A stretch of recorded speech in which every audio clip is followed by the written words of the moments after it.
他们都蛮健康的，而且他们没有不良的嗜好，但是他的血压呢却高到超出标准。他的血压高是因为大脑缺氧，尤其是你是一个健康的年轻人的时候，他的休息时间不够，工作过劳、工作高压的人都有可能发生，所以不要轻忽血压这件事情。胆固醇其实是7成是内生，3成是吃进来的。对。所以那7成内生的胆固醇对我们的身体其实是一种保护作用。血管壁也是一样，它现在在发炎，它可能有一些破损，所以我们的身体自然而然胆固醇就会产生。哪些运动是你觉得还蛮推荐给这个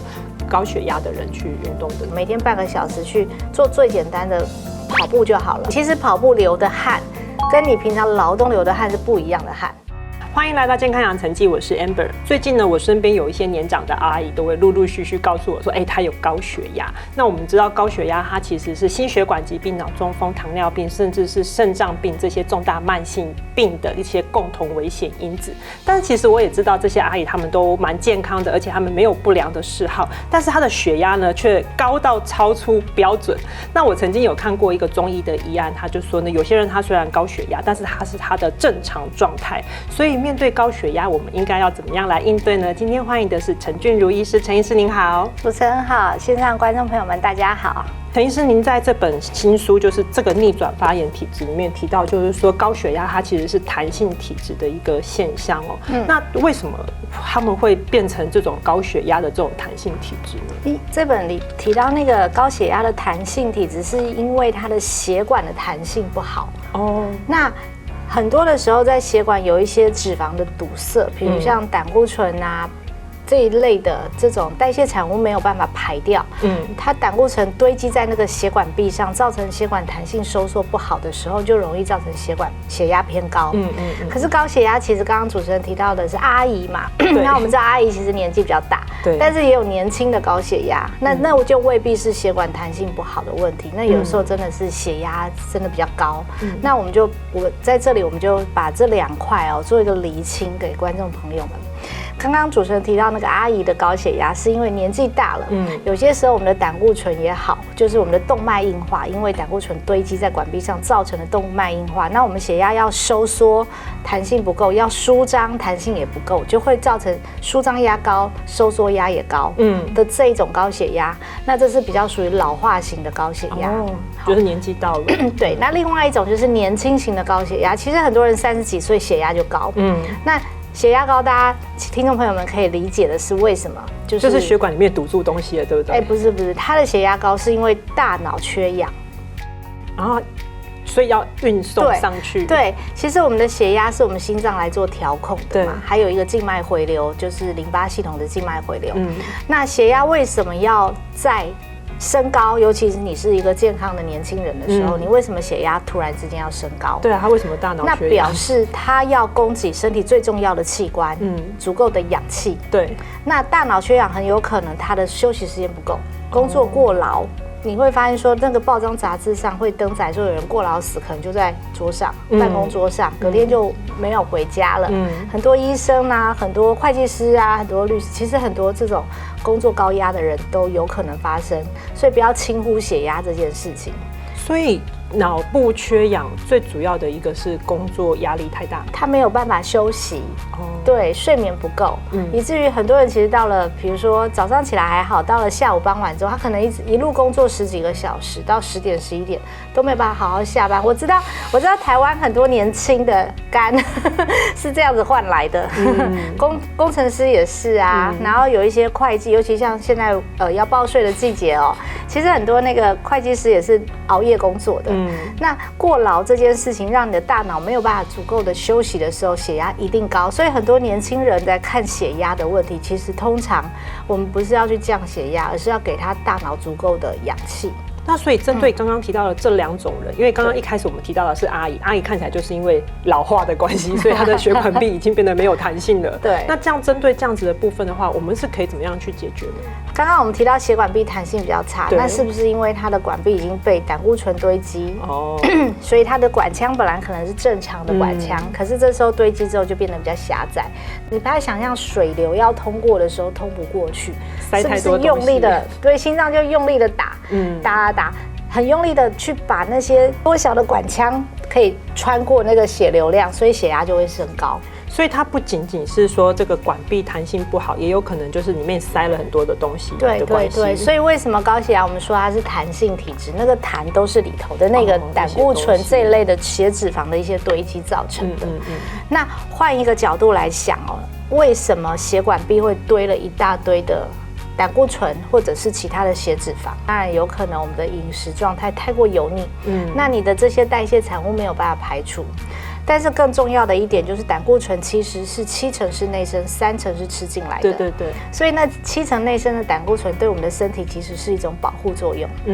意思就是说你没事身体产生这些胆固醇来作乱干嘛？一定有原因的嘛。可能它血管壁发炎啊，或什么状况。对，那我们就可以想象说，血管壁发炎就像你家里的水管在漏水，你会第一个做什么？你可能找一些填充物，对，把它粘上去，暂时看不到漏水就好了。可是呢，血管壁也是一样，它现在在发炎，它可能有一些破损，所以我们的身体自然而然胆固醇就会产生，去那个地方当水泥的概念把它粘住。那你只有一个做法，就是不要让它继续发炎。你不让它继续发炎，那些胆固醇就不会一直产生，一直去当水泥粘在那个血管上面。所以那些阿姨她们觉得她们自己生活得很健康，没有什么不良嗜好，没抽烟，没有喝酒，但是或许其实她们，例如说像上次我们提到，就是容易疲倦。对，或者是说他其实可能没有睡饱，这些状况他可能长期下来，他都已经觉得这是正常的了。但其实他身体已经在发炎了。其实我觉得阿姨们有几个，除非她有长期在规律运动习惯啊，其实因为过了更年期荷尔蒙的改变会真的会让人不是那么的好睡，你比较没有办法像年轻人倒头就睡，再加上过去在台湾的社会的运动风气没有像现在的几乎快要全民运动的概念了，所以很多阿姨可能更年期过后体重又有点多，她们就会越来越不想动，连走个路都觉得我要坐车，所以你的那些代谢产物在你的肠道堆积，它没有办法排除。那还有很多人就是他会有排便不顺的问题，他也没有正视这件问题去解决它，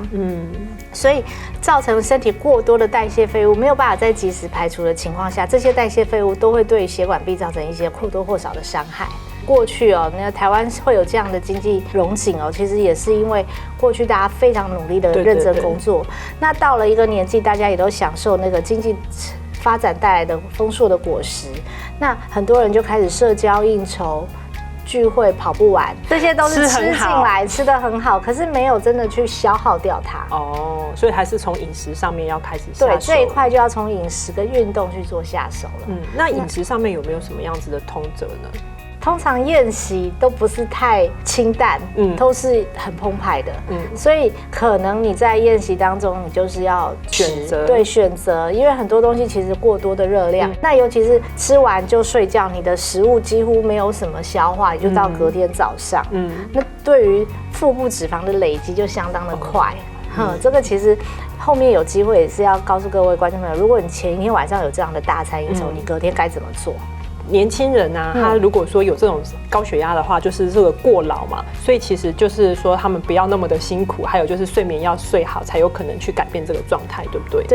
对，尽量你可以抽一点时间，不用很久，每天半个小时去做最简单的跑步就好了。我们做最简单的跑步。如果说你真的没有空，或者是住家附近没有一个比较舒服的公园，那跑步机也可以，健身房也可以。对啊。那如果你觉得上健身房来去时间又是一个时间成本，那很简单，就是社区的跑步机也可以，或者是自己在家里放一台超慢跑。对，像我家里买一个简易型的慢跑机、跑步机，那不用太复杂，就是我早上起来可能也不会很早就睡饱。起来之后觉得不错，那换一下那个慢跑衣，跑鞋一定要穿运动鞋不要说赤脚跑不好。那跑步机就设定半个小时，大概半个小时左右，其实就很够了。一开始一个礼拜可能抓个2天、3天，慢慢去增加那个数量。那大概跑个半个小时的话，大概也可以跑个4-5公里，对不对？慢慢去把你的心肺能量提升上来。其实跑步流的汗，跟你平常劳动流的汗是不一样的汗。我真的不知道我以为都是汗。下次 Amber 你可以试试看。好你如果今天去大安森林就 OK， 就是国父纪念馆也可以去跑一圈，那个流的汗水的浓度跟你劳动那个汗水的味道浓度其实不同。那有人当然有是把汗水做检验分析，有发现说运动排除的重金属有毒物质是比较多的。好，医生，你刚刚提到就是说这个弹性体质，这个高血压运动，跑步是一个很好的方法嘛？那还有哪些运动是你觉得还蛮推荐给这个高血压的人去运动的？其实血压高，如果他体重比较重，好，我们会建议他不要一开始跑步，也许他可以伤膝盖，对，伤膝盖。也许他可以先做一些柔软操，比如说瑜伽伸展的，但瑜伽它比较注重在调息跟伸展肢体的这个层面。那年纪比较长的，他如果不能够剧烈运动，太极拳、八段锦这都是可以考虑，因为这些运动其实它慢归慢，它其实在训练我们的核心肌群。核心肌群只要把它练起来，你的肠胃消化系统功能其实是会改善的。医生可不可以帮我们多讲一下？因为像你刚刚讲的这个跑步啊，这个是属于有氧心肺的部分，那大家就会很直接联想到，就是说哦，这个跟血液的循环是非常有关系的。但是刚刚提到像是很慢很慢的太极拳或者是瑜伽，它主要在练的是肌肉的力量，还有就是你说它对于脾胃是好，那这个跟这个心血管的上面的关联性又是什么呢？应该说心血管的这个运动，我们还是会比较强调心肺。其实肌肉量也很重要嘛。就每一种运动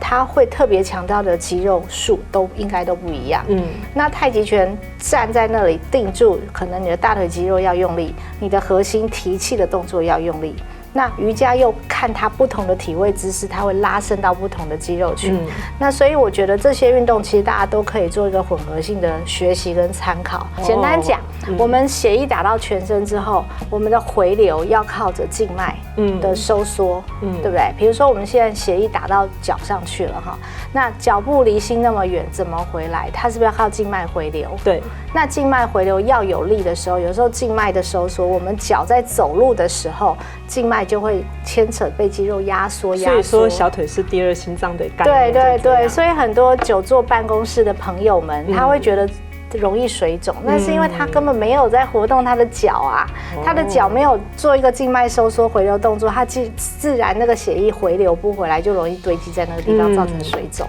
所以就是说，有能力可以跑的，我们就是做有氧心肺运动。那如果说像刚刚医生讲的，可能太胖的人不太能够一下子用跑的，做这个瑜伽啊，或者是说太极拳之类比较缓慢的动作，因为它促进到肌肉健康，就可以帮助这个血管循环变好。对。今天非常谢谢陈医师的分享，所以那个阿姨们，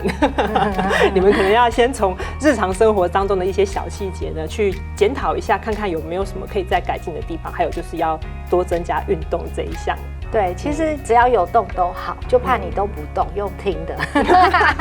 以为我们讲完你就运动完了吗？没有，你还是要继续去做。其实有运动，身体精神状态真的会比较好，也比较好睡觉。对，好，那我们今天谢谢陈医师，谢谢您。好，谢谢主持人。我们刚刚有提到说呢，这个高血压的患者他是非常适合做有氧运动的。但是高血压患者在运动的时候有哪些注意事项呢？第一个呢，必须要做自己身体的检查，了解自己的体能还有运动的安全性之后，再针对自己的病情还有体能状况再来从事这个运动。